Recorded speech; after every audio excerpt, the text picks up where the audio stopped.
Hello, नमस्कार दोस्तों। मैं शिवम पटेल स्वागत करता हूं आपका अपने YouTube channel number 1 study channel पर। तो दोस्तों, मैंने आपसे वादा किया था कि पेपर से पहले मैं एनटीपीसी का पूरा कोर्स कंप्लीट करवा दूंगा, यानी उसके सारे प्रैक्टिस सेट हल करवा दूंगा।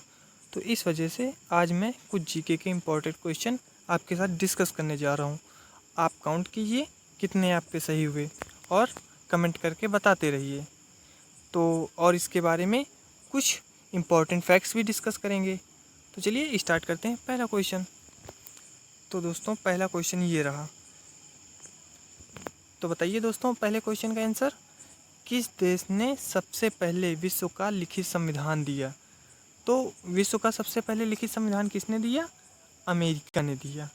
लेकिन सबसे पहले अगर पूछे कि पेश किसने किया था, तो सबसे पहले लिखित संविधान पेश किया था फ्रांस ने। लेकिन लिखित संविधान दे किसने दिया? अमेरिका ने। मतलब कि अवधारणा प्रस्तुत की फ्रांस ने और लिखित संविधान दे दिया अमेरिका ने। तो अमेरिका से और क्या क्या लिया गया है? तो अमेरिका से लिए गए हैं मौलिक अधिकार, और मतलब जितनी भी न्यायिक चीज़ें हैं अमेरिका से ही ली गई हैं। राष्ट्रपति का पद अमेरिका से लिया गया है, उपराष्ट्रपति का पद अमेरिका से लिया गया है। अब अमेरिका की राजधानी क्या है? तो अमेरिका की राजधानी है वाशिंगटन डीसी, जिसकी स्थापना 1944 में हुई और कार्य करना शुरू किया 1945 से।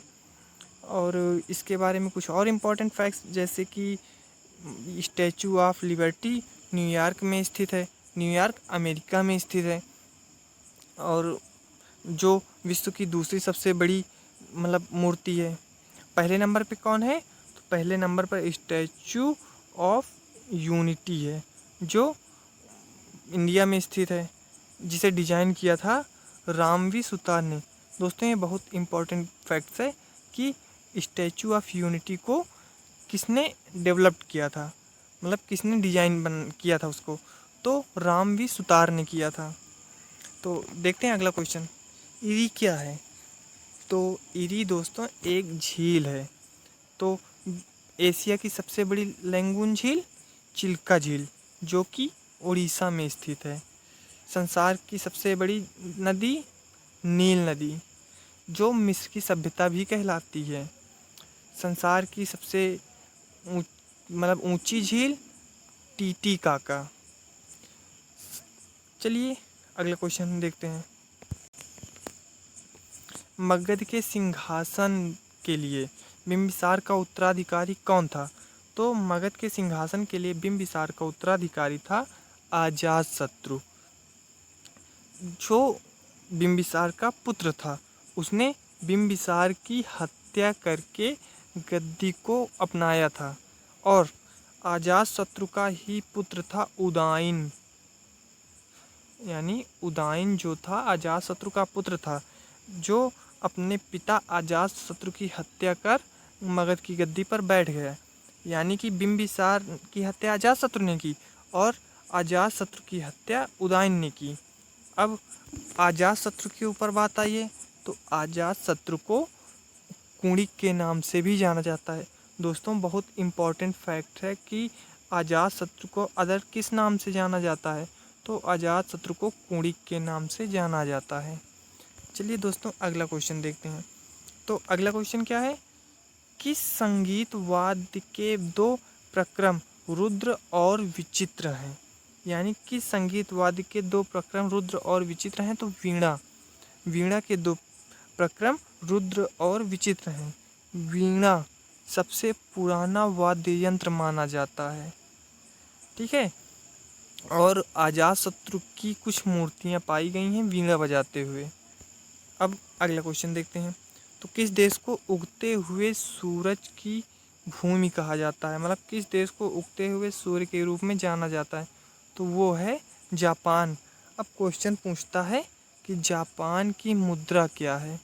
तो जापान की मुद्रा है येन। दोस्तों, मुद्राओं से बहुत क्वेश्चन पूछता है। अगर आपको इनमें कोई प्रॉब्लम हो रही हो तो आप मुझे मैसेज कीजिए, मैं आपको इसके बारे में एक वीडियो बना दूंगा, ठीक है। अब जैसे अमेरिका, तो अमेरिका की मुद्रा क्या है? डॉलर है उसकी मुद्रा, और डॉलर का चिन्ह ये रहा, ठीक है। अब देखते हैं अगला क्वेश्चन। तो अगला क्वेश्चन दिया हुआ है स्कारबिक एसिड। स्कारबिक एसिड क्या है? तो स्कारबिक एसिड है विटामिन सी। तो अब इससे कुछ इम्पोर्टेंट फैक्ट्स देखते हैं। तो इससे इम्पोर्टेंट फैक्ट्स है कि ये विटामिन सी सबसे अधिक किस में पाया जाता है? तो आंवले में पाया जाता है। आंवले में विटामिन सी सबसे अधिक पाया जाता है। विटामिन सी से कौन सा रोग होता है? तो विटामिन सी से स्कर्वी रोग होता है। और इसके अतिरिक्त और भी अदर पूछ ले विटामिन के बारे में, तो दोस्तों एक ट्रिक याद रखना। उस ट्रिक का नाम है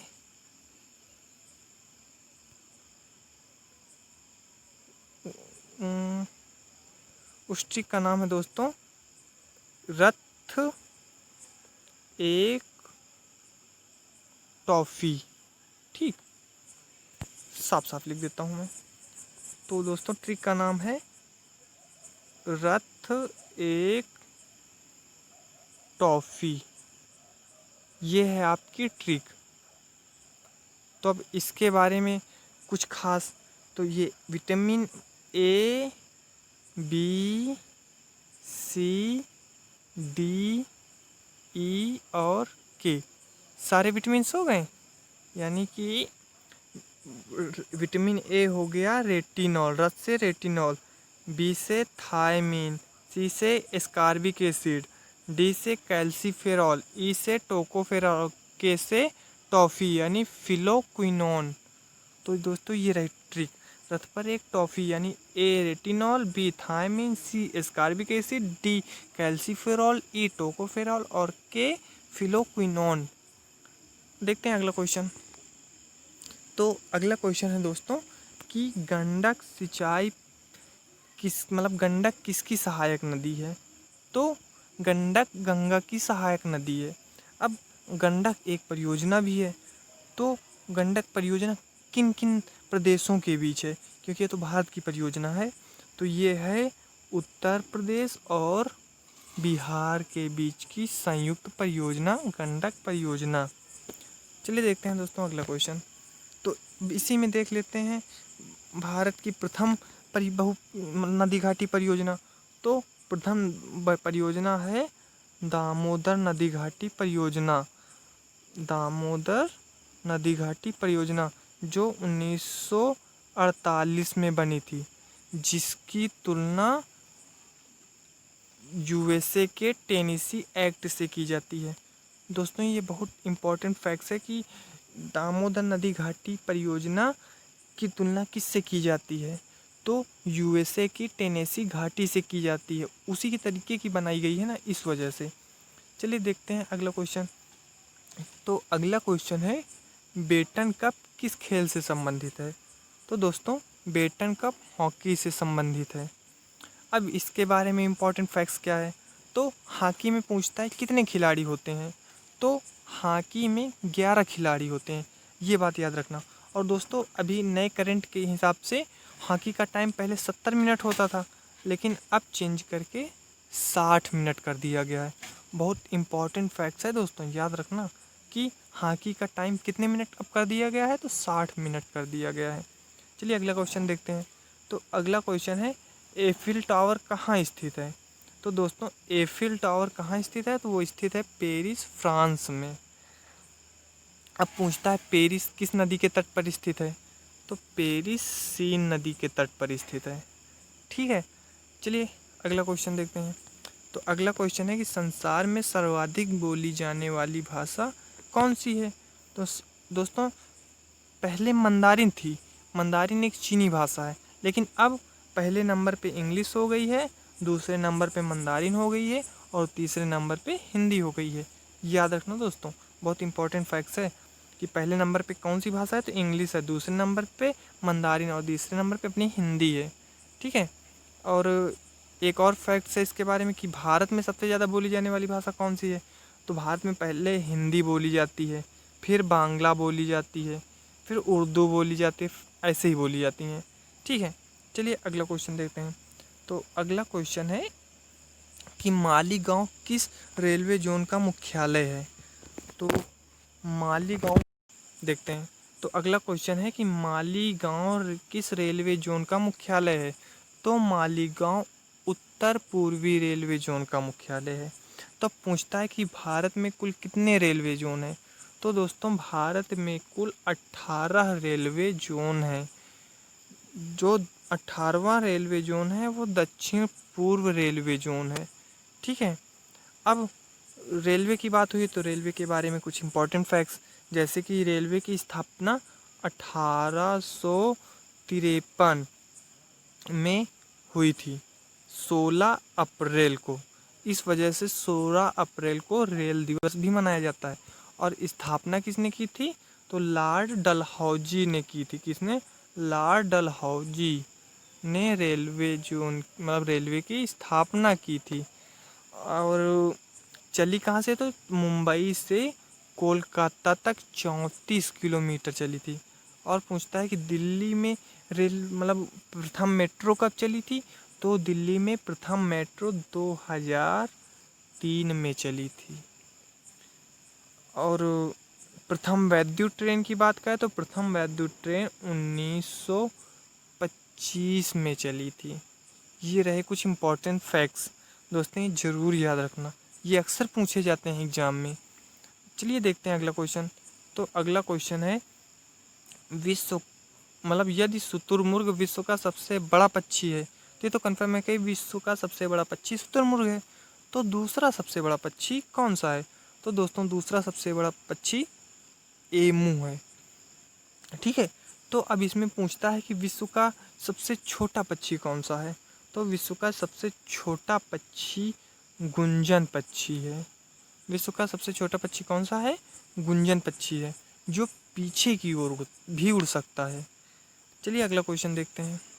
तो अगला क्वेश्चन है कि गौतम बुद्ध का जन्म कहाँ हुआ था? तो दोस्तों गौतम बुद्ध का जन्म लुम्बिनी में हुआ था।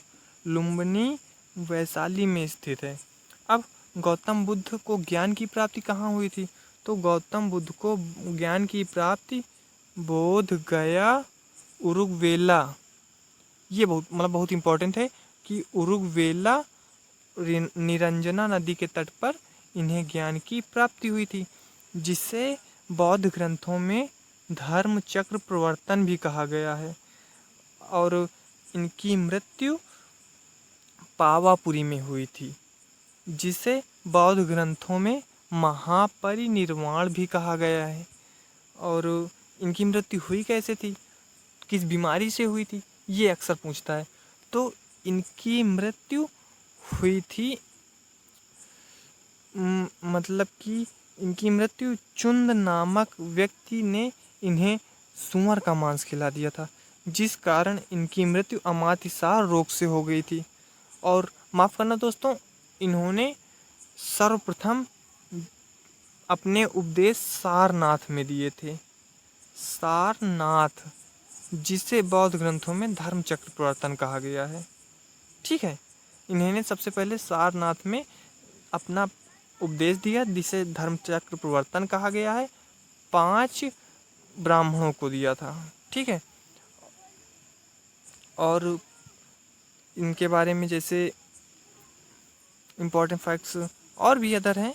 इनकी मृत्यु कब हुई थी? तो इनकी मृत्यु 483 ईसा पूर्व में 80 वर्ष की उम्र में हुई थी। ये बहुत पूछता है। देखते हैं अगला क्वेश्चन। तो अगला क्वेश्चन है कि एड्स बीमारी में डी क्या है? तो एड्स बीमारी में डी एक्वायर्ड इम्यूनोडिफिशियंसी सिंड्रोम, यानी एड्स का फुल फॉर्म है AIDS। तो एक्वायर्ड इम्यूनोडिफिशियंसी सिंड्रोम, तो डी से डिफिशियंसी, तो डिफिशियंसी ये हो गया। अब पूछता है एड्स के वायरस HTLV-3 की खोज किसने की थी? तो इसकी खोज रॉबर्ट गैलो ने की थी। किसने की थी? गैलो ने की थी। बहुत इम्पोर्टेंट फैक्ट्स है। चलिए आज के लिए इतना ही। अगर दोस्तों आपको ये वीडियो पसंद आया हो तो प्लीज़ इसे लाइक, शेयर और सब्सक्राइब ज़रूर करें। मिलते हैं अगले वीडियो में। धन्यवाद।